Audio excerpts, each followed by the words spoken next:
Assalamualaikum warahmatullahi wabarakatuh. Kami dari kelompok 3 akan mempresentasikan hasil kerja kelompok kami. Pada presentasi kali ini, kami akan membahas mengenai perbandingan implementasi antara domino effect dan iceberg effect dalam manufaktur. Sebelum masuk pada materi, perkenalkan nama saya Baruni Am dengan 3 angka NIM akhir 277. Saya Gagai Disera Ramadan dari angkatan 24 dengan NIM akhir 323. Sini masuk pada materi. Latar belakang dalam industri manufaktur, kecelakaan kerja merupakan salah satu permasalahan yang sangat penting karena dapat berdampak pada keselamatan pekerja, produktivitas serta keberlangsungan operasional perusahaan. Kecelakaan kerja tidak terjadi secara tiba-tiba, melainkan hasil dari berbagai faktor yang saling berkaitan dan terakumulasi. Oleh karena itu, diperlukan pendekatan analisis yang komprehensif untuk memahami akar dari penyebab kecelakaan tersebut. Ada dua teori yang sering digunakan adalah domino effect dan iceberg effect. Masing-masing memberikan perspektif berbeda dalam memahami kecelakaan kerja, baik dari sisi urutan kejadian maupun faktor tersembunyi. Materi selanjutnya adalah domino effect. Domino effect merupakan teori yang ditemukan oleh Heinrich pada tahun 1931 yang menjelaskan bahwa kecelakaan kerja terjadi karena rangkaian kejadian yang saling berhubungan secara berurutan, seperti domino yang jatuh satu persatu. Dalam teori ini, setiap kejadian memiliki hubungan sebab akibat yang jelas, dimulai dari faktor lingkungan, kesalahan manusia, kondisi tidak aman, hingga akhirnya terjadi kecelakaan dan cedera. Analogi sederhananya adalah ketika satu domino jatuh, maka domino lainnya akan ikut jatuh secara berurutan. Oleh karena itu, jika salah satu faktor dalam rangkaian tersebut dapat dihilangkan, maka kecelakaan dapat dicegah sebelum terjadi.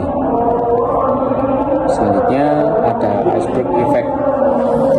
Iceberg effect merupakan sebuah konsep yang menggambarkan bahwa kecelakaan yang terlihat hanyalah sebagian kecil dari keseluruhan masalah, sedangkan sebagian besar penyebabnya tersembunyi di bawah permukaan. Dalam konteks manufaktur, bagian yang terlihat meliputi kecelakaan fatal dan kerusakan besar, sedangkan bagian tersembunyi mencakup near miss, kesalahan pekerja, pelanggaran kecil terhadap SOP, serta lemahnya sistem kerja. Analogi dari teori ini adalah seperti gunung es, di mana bagian terbesar justru tidak terlihat, tetapi memiliki dampak yang sangat besar. Hal ini menunjukkan bahwa untuk mencegah kecelakaan, kita harus fokus pada faktor-faktor tersembunyi tersebut. Selanjutnya ada menurut para ahli. Menurut Heinrich pada tahun 1931, kecelakaan kerja terjadi karena rangkaian sebab akibat yang berurutan, sehingga dapat dicegah dengan memutus salah satu rantai kejadian. Kemudian menurut Berg pada tahun 1974 mengembangkan konsep ini dengan menambahkan bahwa kerugian terbesar dalam kecelakaan justru berasal dari faktor tersembunyi yang tidak terlihat, yang dikenal sebagai hidden loss. Selain itu, penelitian terbaru seperti Kapaskin pada tahun 2026 menunjukkan bahwa dalam sistem industri modern, sebagian besar risiko bersifat laten atau tersembunyi, sehingga membutuhkan pendekatan analisis yang lebih kompleks. Hal ini menunjukkan bahwa teori klasik dan modern saling melengkapi dalam memahami kecelakaan kerja. Selanjutnya yaitu ada case study domino effect. Dalam implementasinya, domino effect digunakan untuk menganalisis kecelakaan berdasarkan urutan kejadian. Misalnya, kecelakaan pada mesin produksi dapat diawali dari kurangnya pelatihan operator.